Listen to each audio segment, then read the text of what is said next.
Digital हुनरमंदी। मेरा पहला बड़ा ऑर्डर।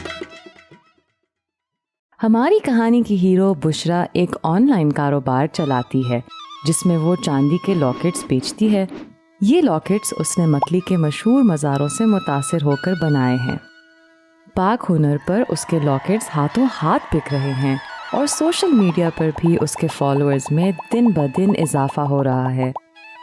हाल ही में उसे एक बड़ा ऑर्डर मिला है।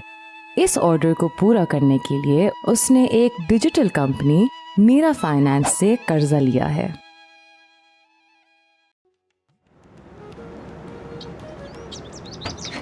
अस्सलाम वालेकुम हफीज चाचा। भाई लोग तो आपका काम बहुत पसंद कर रहे हैं। मुझे कल ही कराची की एक दुकान से 24 लॉकेटों का ऑर्डर मिला है। वाह भाई, क्या खुशखबरी सुनाई आपने।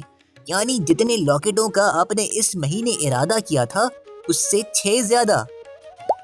लेकिन इतने लॉकेट बनवाने के लिए आपके पास पैसे हैं भी? पैसे तो नहीं थे इतने, लेकिन मैंने इसके लिए मेरा फाइनेंस से 9,000 रुपए उधार लिए हैं। वाह भाई, आप तो अपने हर मसले का डिजिटल हल निकालना जानती हैं। वैसे भी अक्लमंदी की बात इसी में है कि इंसान तब ही कर्जा ले जब उसका काम पसंद किया जा रहा हो और उसको वाकई जरूरत भी हो। जी, बस उम्मीद है कि बजट को आगे पीछे किए बगैर ही सारा कर्जा उतार सकूं। कर्जा लेने की शराइत में है कि अगर मैंने वक्त पर रकम वापस अदा ना की तो मुझे जुर्माना देना पड़ेगा। आपको कर्जे की ये किस्तें अपने बजट के माहाना खर्चों में शामिल कर लेनी चाहिए। इससे आपको आने वाले महीनों के खर्चों का हिसाब लगाने में मदद मिलेगी। अच्छा, लेकिन ये मैं कैसे करूं? देखें बिटिया, हम या तो सारा कर्जा इकट्ठा लौटा सकते हैं या फिर छोटी छोटी रकमों यानी किस्तों में भी अदा कर सकते हैं। जी, मैंने भी ये कर्जा 3 महीने में 3 बराबर किस्तों में लौटाने का वादा किया है। तो सबसे पहले तो आप अपनी माहाना किस्त का हिसाब लगा लें। कुल कर्जा है आपका 9,000 तकसीम महीनों की तादाद यानी 3, तो आपकी माहाना किस्त हुई 3,000 रुपए। और ये मेरा फाइनेंस वाले आपसे फीस कितनी ले रहे हैं? जी, 1,500 रुपए। अच्छा, तो ये बने महीने के 500 रुपए, यानी आपको हर महीने 3,500 रुपए देने होंगे मेरा फाइनेंस वालों को।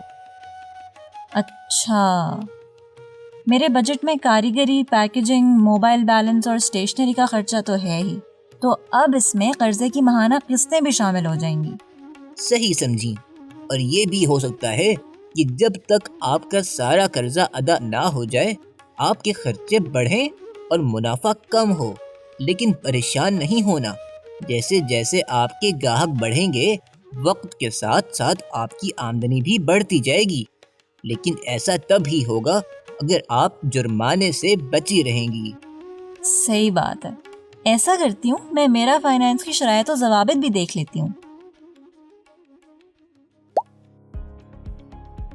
ये लाजिम है कि आप अपना कर्जा वक्त पर लौटाएं।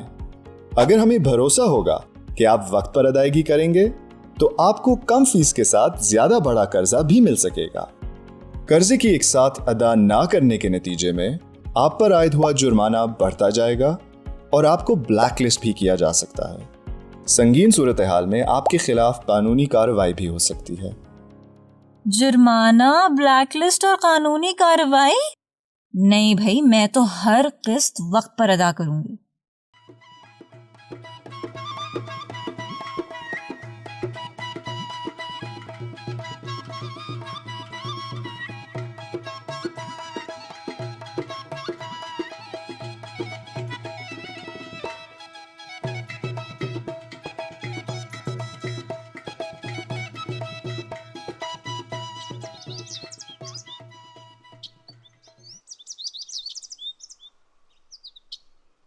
मुझे तो अभी तक यकीन नहीं आ रहा कि मैंने हफीज चाचा को पूरे 24 लॉकेटों के पैसे भी दे दिए, बटुए भी बना लिए और तो और आधा कर्जा भी लौटा दिया।